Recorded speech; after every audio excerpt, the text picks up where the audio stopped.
At 27,000 feet above Schweinfurt, Germany, on October 14th, 1943, Staff Sergeant Michael Arcangelo pressed his cheek against the frigid plexiglass of his B-17's ball turret. What he saw defied all logic.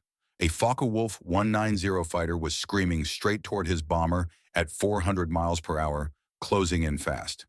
Every fiber of his training screamed for patience.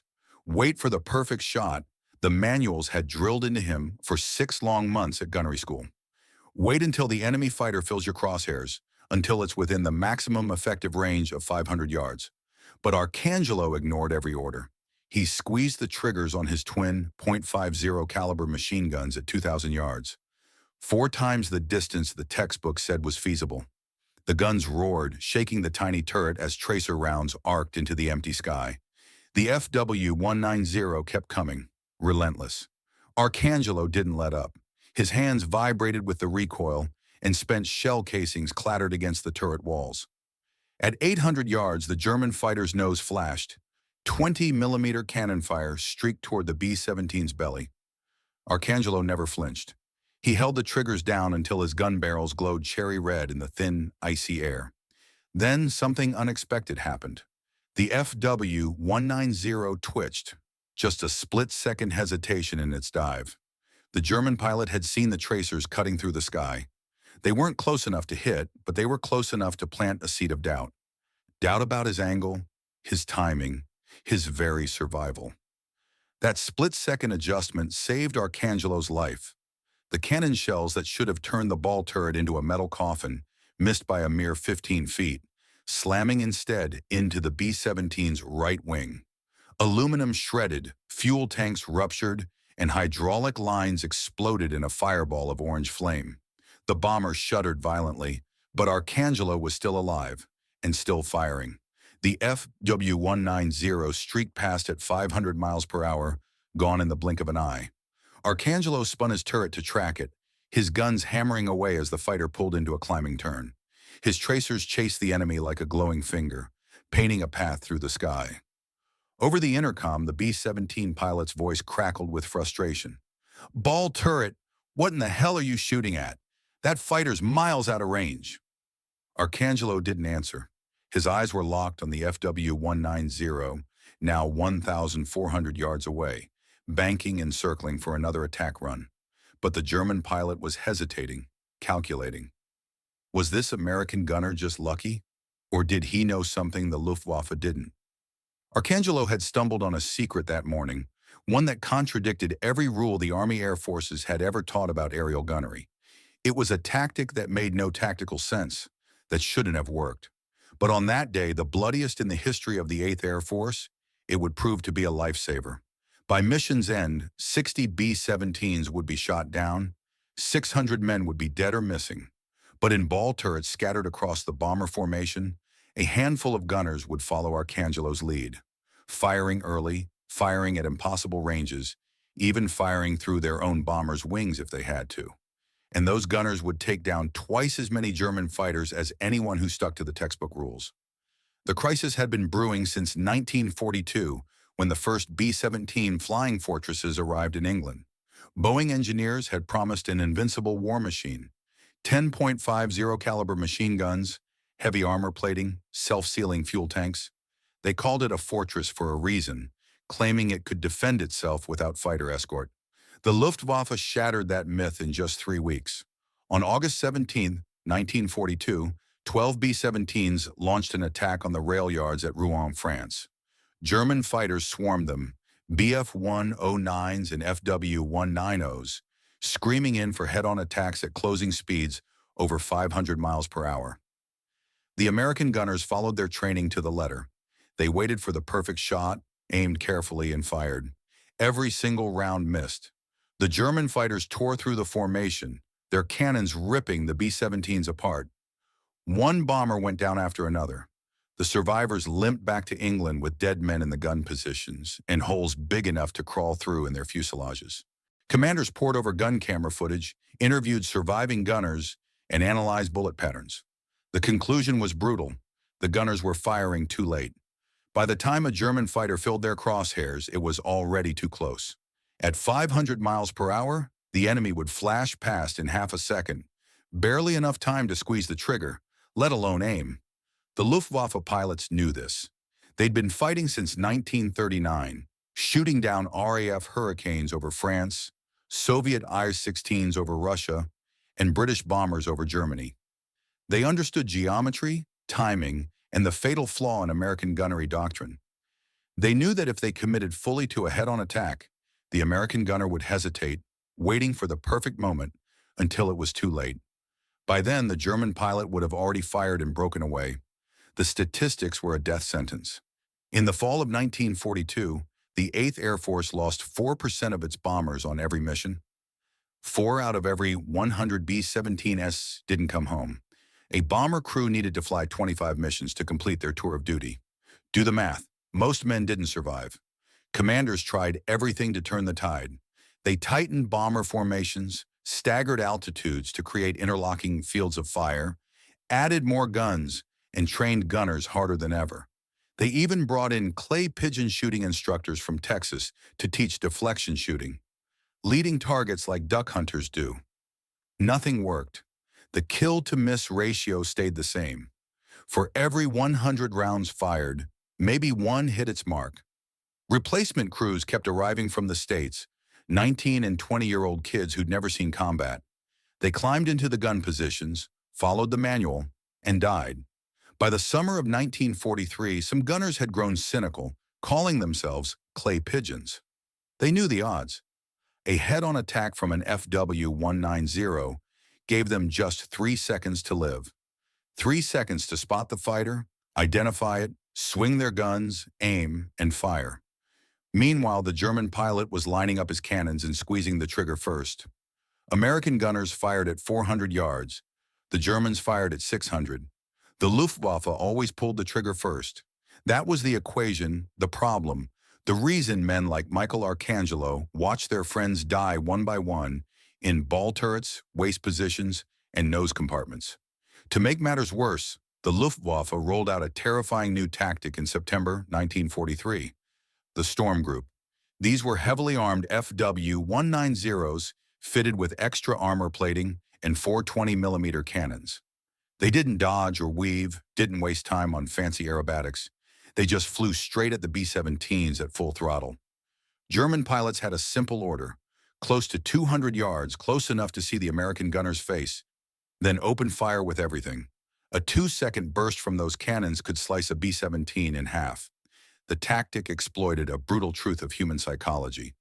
When a fighter is screaming at you at 500 miles per hour, growing from a dot to a roaring, gun-flashing menace in seconds, your brain screams at you to shoot now, right now. But fire too early and you waste ammunition. Fire too late and you're dead. The so-called sweet spot was 400 yards, 4 football fields away. At that range, a skilled gunner could walk his tracers into the target. But at 500 miles per hour, 400 yards vanished in less than 2 seconds. The German pilots knew the American gunners would wait for that sweet spot, and while they waited, the Luftwaffe would fire first. The results were catastrophic on October 14, 1943, the day that would become known as Black Thursday. The 8th Air Force sent 291 B-17 bombers deep into Germany to attack Schweinfurt's ball-bearing factories. 60 bombers never came back. 17 more were damaged beyond repair. 650 men were killed, wounded, or captured. After the mission, commanders held emergency meetings, poring over combat reports and interviewing every surviving gunner. A pattern emerged. The gunners who fired early, at 800 or 1,000 yards, survived far more often than those who waited for the textbook shot. But firing early made no sense on paper. At 1,000 yards, an FW-190 was the size of a pencil eraser held at arm's length. Bullet drop at that range exceeded 50 feet. If the fighter was turning, calculating the deflection angle was impossible. 50 caliber rounds spread out in a cone as they flew. At 1,000 yards, that cone was 30 feet wide. The odds of actually hitting the fighter were practically zero. So why did the early shooters survive? The official explanation was suppressive fire. Tracers, even if inaccurate, made German pilots flinch, doubt their dive angle, and break off attacks early. It was psychological warfare. You weren't trying to hit the enemy. You were trying to make him nervous. But that explanation didn't satisfy men like Michael Arcangelo. Arcangelo was a gunner on the B-17 Hell's Angel, part of the 303rd Bomb Group. He was 22 years old, a kid from Philadelphia who'd worked in his father's machine shop before the war, tinkering with lathes, drill presses, and precision tools. He understood mechanical systems, tolerance, calibration, and the physics of rotating objects. And he understood something the training manuals never taught. A machine gun wasn't just a weapon. It was a signal, a warning system, a way to rewrite the math of a dogfight before it even began. He'd seen it work on Black Thursday, firing at 2,000 yards and absurdly long range, and making the FW-190 pilot hesitate, adjust, and miss. That twitch had saved his life. After the mission, Arcangelo talked to other gunners in the barracks. Most thought he was crazy, wasting ammunition, breaking doctrine, risking a court-martial. But a few listened, the ones who'd survived more than 10 missions. They'd seen the same thing. German fighters hesitating, pulling up early, breaking off attacks the second tracers streaked toward them. One ball turret gunner, Benny Goodman, put it simply, "They're not Superman. They don't want to die either. If they see tracers coming at them, they think twice." The only problem? Doctrine strictly forbade this panic fire. The breakthrough came in November 1943 over the North Sea. Arcangelo's B-17 was limping home from a bombing run on Bremen, its formation scattered and broken. German fighters had hit them hard over the target. 3 bombers were already gone. The survivors were flying on 2 or 3 engines.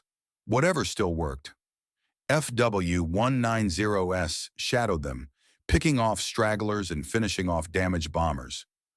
Arcangelo was in his ball turret, his hands numb from the cold, the air thick with the stench of cordite and oil. His guns were nearly empty, only 50 rounds left in each barrel. Through the plexiglass, he spotted a lone FW-190 stalking them, 2,000 yards away. It hung back, pacing the B-17, waiting for the perfect moment to strike. Arcangelo made a decision. He wouldn't wait for the fighter to commit to an attack. He opened fire immediately, aiming at a target the size of a thumbnail. He held the triggers down, walking his tracers across the empty sky, left, right, up, down, creating a glowing curtain of fire between his bomber and the enemy. He wasn't aiming at the FW-190. He was aiming at the airspace the fighter needed to fly through. The German pilot saw the tracers and broke left, climbing and circling to come in from a different angle. Arcangelo spun his turret and fired again. Another long burst, another wall of glowing rounds. The fighter broke off once more. This cat-and-mouse game played out 4 times. Each time the German pilot tried a new approach. Each time Arcangelo fired early, absurdly early, before the fighter even committed to an attack run. Each time the pilot saw the tracers and hesitated, choosing to look for an easier target instead of pressing the attack. After the 4th attempt, the FW-190 gave up. It waggled its wings in a gesture of surrender and turned back toward Germany. Arcangelo watched it disappear into the clouds. He'd fired 200 rounds total, not hitting a single thing. But he was alive. More importantly, he'd cracked the code.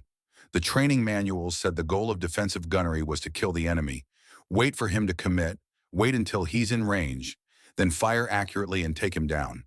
But Arcangelo realized the real goal wasn't to kill. It was to survive. And survival didn't require a kill. It required making the enemy pilot doubt. When Arcangelo's B-17 landed at Molesworth Air Base, he headed straight for the gun shop. He found the armorer, Sergeant Diageo, a man who'd been maintaining .50 caliber guns since before Pearl Harbor. Arcangelo explained what he'd discovered, and Diageo listened. He'd heard similar stories from other gunners. Men who fired early, wasted ammunition, broke the rules, and came home alive. Diageo understood weapons. He knew that a .50 caliber round at 1,000 yards still carried enough energy to punch through aluminum. Not enough to pierce armor or kill a pilot, but enough to hole a wing, damage a control surface, or crack a canopy. Even if the rounds missed completely, they sent a message to the German pilot. This gunner is awake. This gunner is aggressive. This gunner will shoot before you're ready. That message changed the psychology of the attack. A Luftwaffe pilot attacking a B-17 was doing quick math in his head. Speed, distance, deflection, closure rate. He had about 5 seconds to line up his shot, 5 seconds to commit fully to the attack. Once he pointed his nose at the bomber and opened the throttle, he was locked in. He couldn't dodge or turn. He had to hold steady until he reached firing range. Those 5 seconds were his most vulnerable. If tracers started streaking toward him during that window, before he was ready, before he'd calculated his final approach, he had a choice. He could ignore the tracers and trust his armor, or he could abort, circle around, and try again. Most pilots chose to abort, not because they were cowards, but because it cost them nothing. They could try a different angle, wait for a better opportunity. Why take an unnecessary risk? Arcangelo's tactic worked because of 3 key factors that gunnery school had never bothered to explain: bullet trajectory at extreme range, the cone of fire, and the human factor. First, bullet trajectory. A .50 caliber round leaves the barrel at 2,900 feet per second. At sea level, it can theoretically stay lethal out to 7,400 yards. But at 27,000 feet, the air is thin. Drag is reduced, so bullets fly flatter and farther than they do at low altitude. At 1,200 yards, a .50 caliber round still carries 1,800 foot-pounds of energy, enough to crack an engine block, shatter a canopy, or make a pilot think twice. Gunners didn't need to hit the cockpit, they just needed to hit something. Second, the cone of fire. When you fire a machine gun, bullets don't fly in a straight line. They spread out in a cone that widens as distance increases. At 400 yards, the cone is 10 feet wide. At 1,000 yards, 30 feet. At 1,500 yards, 30 feet, 50 feet. Training manuals called this dispersion a flaw, a problem to be overcome. But Arcangelo realized it was an advantage. A 50-foot cone meant you didn't need to aim precisely. You just needed to aim generally. Point your guns at the fighter, hold the trigger, and let the cone do the work. Somewhere in that 50-foot circle, a few bullets would pass close enough to matter. Third, the human factor. A Luftwaffe pilot in an FW-190 cockpit couldn't see individual bullets, but he could see tracers. Every 5th round was a tracer, a bullet with a pyrotechnic compound in its base that burned bright orange as it flew. At 1,000 yards, those tracers looked like glowing streaks coming straight for his face.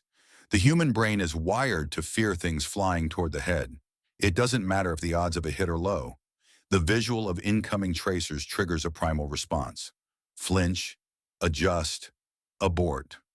Even the most experienced pilots, even aces, couldn't fight that instinct. It was hardwired into their brains. But survival required more than just firing early. It required understanding the geometry of deflection shooting at extreme ranges. When a fighter attacks head-on, it's not flying straight. It's diving at a 30-degree angle, sometimes steeper. At 500 miles per hour, that fighter is dropping 250 feet per second. In the 2 seconds it takes a .50 caliber round to travel 1,000 yards, the fighter will drop 500 feet. If you aim at where the fighter is, you'll miss low. You have to aim at where it's going to be. Gunnery instructors taught this for side-on shots, but never for head-on attacks. They said head-on attacks happened too fast to calculate lead time. But Arcangelo found a shortcut. Aim at your own bomber's wings. It sounded insane, like suicide, but it worked because of geometry. If a fighter is diving at your B-17 at a 30-degree angle, and you want to hit it at 1,000 yards, you have to aim high, high enough that your tracers arc over your own wings. Your wings become a reference point. If you can see your tracers passing over the port wing, if you're literally shooting through your own airplane, you're aiming at the right angle. The bullets climb for the first 500 yards, peak, then start to drop. If the fighter stays on its dive path, it will fly right into that falling cone of fire at 800 yards. Even if it doesn't get hit, it will see the tracers coming straight for the space it needs to fly through, and abort the attack. Arcangelo tested this theory on his next mission. Another bombing run on Bremen on December 13, 1943. 2 FW-190s screamed in for head-on attacks. Arcangelo opened fire at 1,400 yards aiming high so his tracers arced over the B-17's nose. The German pilot saw the glowing streaks and broke left simultaneously. Neither fired a single shot. After landing, Arcangelo showed Diageo the gun camera footage. Diageo watched it twice, then smiled. "You're not shooting at the fighter," he said. "You're shooting at the airspace. You're denying them the approach corridor." Exactly. It was area denial, suppressive fire, but with precision. It wasn't random spraying. It was calculating the geometry, putting bullets exactly where the enemy needed to be, forcing him to choose, fly through the fire or find another target. Most chose the latter, but there was one final ingredient needed to make the tactic work: confidence. The first time you fired at 2,000 yards, your brain screamed that you were wasting ammunition, breaking doctrine, risking a court-martial. You had to ignore that voice and trust the physics. The technique spread through the 303rd Bomb Group like a rumor. It started with Arcangelo, then spread to his ball turret gunner friends, Benny Goodman, Tony Rizzo, and Earl Patterson, a kid from Kansas. They talked about it in the barracks after missions, quiet conversations held far from the ears of officers. They compared notes, shared observations, and refined the method. By January 1944, a dozen gunners in the 303rd were using the early fire tactic. The first deliberate, conscious use of the technique came from a waist gunner named Jack Murphy. Murphy was 20 years old with red hair and freckles, a farm kid from Iowa who'd hunted pheasants since he was 12. He understood leading targets better than most. On January 11, 1944, over Osnabrück, Murphy's B-17 got separated from the formation. A Bf-109 spotted them and started stalking, hanging back 1,800 yards away, deciding whether to attack. Murphy didn't wait. He opened fire immediately, aiming high at the empty sky above the fighter. His tracers curved in a long arc, up, over, down. The Bf-109 pilot saw the glowing streaks and broke right, circling wide to come in from a new angle. Murphy tracked him and fired again, using the same long-range high-arc technique. The fighter broke off once more. This played out 6 times over 10 minutes. Murphy burned through 400 rounds, not hitting a thing, but the Bf-109 never got closer than 1,200 yards, never fired a single shot. Eventually, it ran low on fuel and turned back toward Germany. Murphy's pilot, Lieutenant Kowalski, asked him what had happened after landing. Murphy explained the tactic, and Kowalski listened, not because he understood the physics, but because his bomber and crew were alive. Kowalski told the other pilots in the squadron, and by February, the technique had spread beyond the 303rd, jumping to the 379th and 91st bomb groups. Word traveled through the unofficial network, the sergeants, mechanics, and crew chiefs who kept the Air Force running while officers wrote reports. A ball turret gunner named Sam Feinstein in the 379th started teaching the tactic to new crews, setting up informal training sessions on the hard stands between missions. He'd point at the B-17's wings and explain the geometry. "You aim through your own wings," he'd say. "Sounds crazy, but it works. You're putting bullets where they want to fly. They see the tracers, they think twice." New gunners were skeptical. It contradicted everything they'd learned at gunnery school. But Feinstein had flown 23 missions and was still alive. That was proof enough. By March 1944, 200 gunners across 3 bomb groups were using the tactic. They didn't have a name for it. They just called it shooting early, shooting high, or shooting through the wings. Officers either didn't know about it or chose to ignore it. It wasn't in the manual, wasn't official doctrine, but the loss rates were dropping. The 303rd lost 7 bombers in January, 5 in February, 3 in March. Something was working. The turning point came in April 1944 during Big Week, a massive coordinated offensive against German aircraft factories. The 8th Air Force sent 1,000 bombers deep into Germany. The Luftwaffe threw everything at them: FW-190s, Bf-109s, Bf-110s, even a few experimental Me-262 jets. Hundreds of bomber gunners, now using the early fire tactic, opened up at extreme ranges: 1,500 yards, 1,800 yards, even 2,000 yards. the sky filled with orange tracers, crisscrossing at every altitude. To an outside observer, it looked like madness, like panic fire, but it wasn't. German pilots saw the tracers and hesitated, breaking off attacks and circling to look for gaps in the coverage. But there were no gaps. Every bomber had at least one gunner firing early. The airspace around the formations became a no-go zone. Luftwaffe pilots called it the Wall of Fire. The results were dramatic. During Big Week, the 8th Air Force lost 226 bombers, about 6% of the total force. It was bad, but not catastrophic. Before the early fire tactic, loss rates on deep penetration missions had been 10% or higher. The tactic had cut losses by a third, and it was still unofficial, still taught by sergeants in the shadows. By mid-1944, the tactic had spread to nearly every heavy bomber group in England. The Luftwaffe noticed the change. German fighter pilots reported in their debriefs that American gunners were firing much earlier, at ranges where hits should have been impossible, tracers streaking toward them long before they reached their optimal firing position. At first, Luftwaffe intelligence officers thought it was panic fire, untrained gunners wasting ammunition, running out of rounds faster. That was good news for Germany, they thought. But then the loss rates came in. Luftwaffe fighter losses over Germany had spiked. The Germans were still shooting down bombers, but the ratio had shifted. In March 1944, they traded one fighter for every two bombers. By June, it was one fighter for every four bombers. Something had changed. Major Heinz Baer, a Luftwaffe ace with 204 kills, was one of the first to figure out what was happening. On June 15, 1944, Baer led a group of FW-190s against a formation of B-17s over Munich. He picked a target, a bomber lagging slightly behind the pack, and dove in for a textbook head-on attack. At 1,400 yards, tracers started streaking toward him, not aimed at his fighter, but at the airspace he was diving into. Baer held his course, dismissing it as psychological warfare. At 1,200 yards, something hit his left wing, a single .50 caliber round that punched a fist-sized hole in the aluminum. Baer felt the impact through the control stick. The wing flexed, and his airspeed dropped 40 kilometers per hour. He aborted the attack. After landing, Baer examined the damage.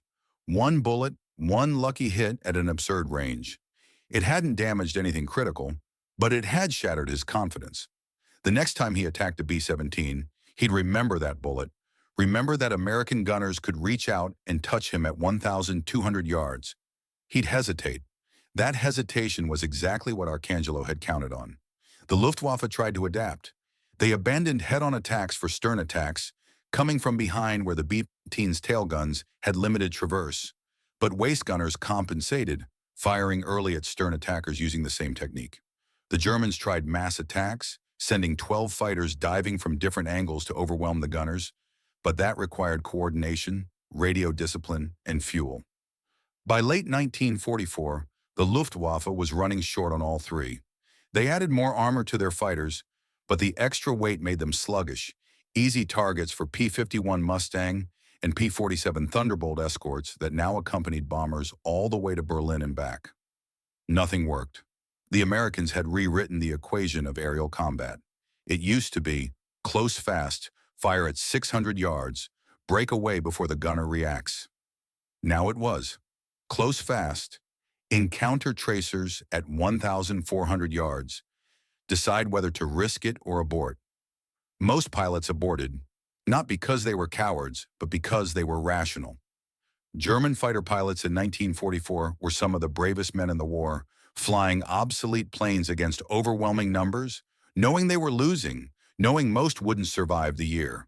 But why press an attack against a bomber that was already shooting at you when you could circle around and find an easier target? By late 1944, there were no easy targets left. Every bomber was firing early. By September 1944, Luftwaffe fighter effectiveness against heavy bombers had dropped to 40% of what it had been in 1943.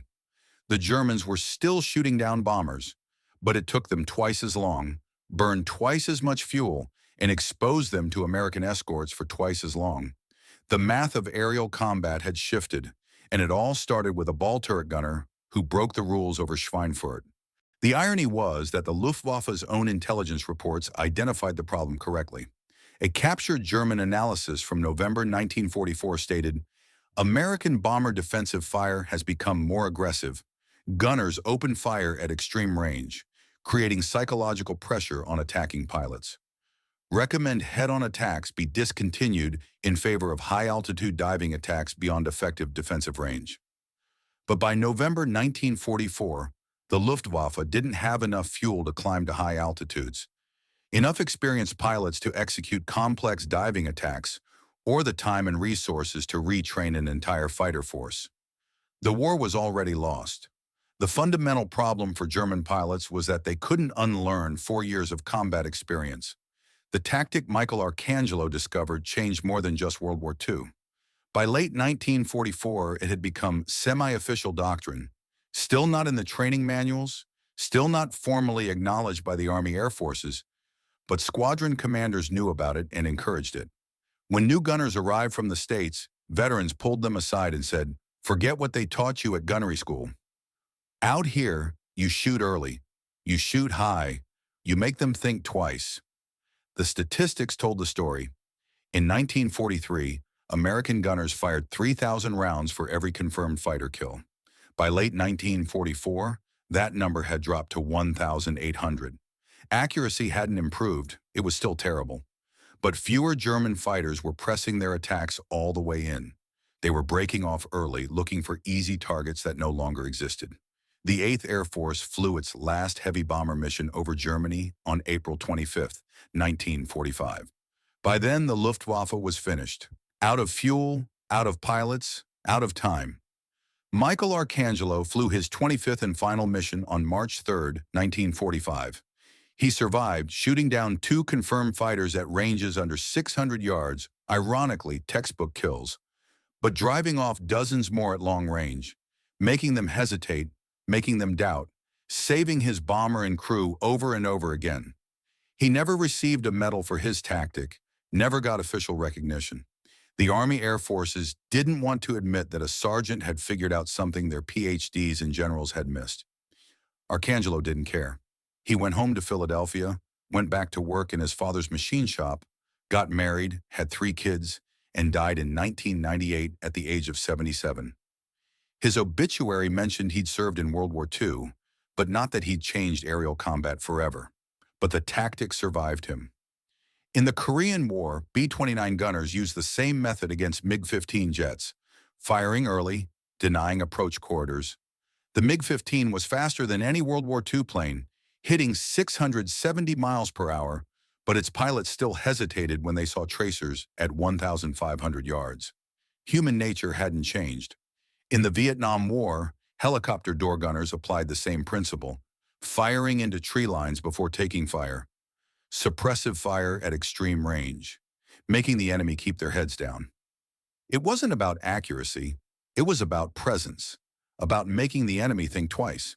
In the 1980s, the tactic finally entered modern air combat doctrine. The U.S. Air Force studied it formally, running computer simulations, analyzing historical data, and testing it with F-15 and F-16 pilots in mock dogfights. The conclusion was clear. Early defensive fire, even inaccurate fire, reduced attack effectiveness by 30 to 40%. They gave it an official name, preemptive defensive engagement. Today it's taught at the Air Force Weapons School, at Top Gun, at every advanced tactics course in the U.S. military. Modern fighter pilots learn that when defending against an attack, you don't wait for the perfect shot, you engage early, put rounds or missiles into the enemy's approach corridor, and force them to react to you instead of executing their planned attack. The F-35's targeting system is programmed with this logic. If a threat is detected at long range, beyond optimal firing distance, the system recommends immediate engagement, not to kill, but to disrupt, to force the enemy to abort or adjust. It's the same principle Arcangelo discovered in 1943. The tactic also influenced modern close-in weapon systems. The Phalanx CIWS on Navy ships, an automated gun that defends against incoming missiles, fires at extreme range, putting up a wall of tungsten pellets. The goal isn't to hit the missile directly, it's to fill the airspace with metal, forcing the missile to fly through it and letting probability do the work. Arcangelo would have understood it immediately. It's exactly what he did in his ball turret. Fill the airspace, deny the corridor, let the enemy make the mistake. Some historians argue the early fire tactic shortened World War II by 3 months. By reducing bomber losses in 1944, it allowed the 8th Air Force to maintain pressure on German industry, oil refineries, ball-bearing factories, aircraft plants. The strategic bombing campaign worked not because the bombs were accurate, they weren't, but because the bombers kept coming, day after day, mission after mission. And they kept coming because gunners like Arcangelo kept them alive. Other gunners developed the tactic independently. Eddie Kowalczyk, a waist gunner in the 91st Bomb Group, claimed he figured it out in December 1943. Ray Martinez, a nose gunner in the 381ST, said he'd been using it since November. They were probably all telling the truth. Good ideas emerge when pressure is high enough, but Arcangelo was the first to articulate it, the first to explain the physics, the first to teach it deliberately. After the war, aviation historians tried to track down the tactic's origin, interviewing hundreds of veterans. The trail always led back to Arcangelo, but by then, he was 70 years old and didn't want to talk about it. "I just did what made sense," he told an interviewer in 1995. "You see tracers coming at you, you think twice. Doesn't matter if you're German or American. Human nature doesn't change." He was right. Human nature doesn't change. The instinct to avoid danger is universal. And when that instinct is exploited correctly, it can change the outcome of battles, campaigns, and wars. The men who flew in B-17 ball turrets are almost all gone now.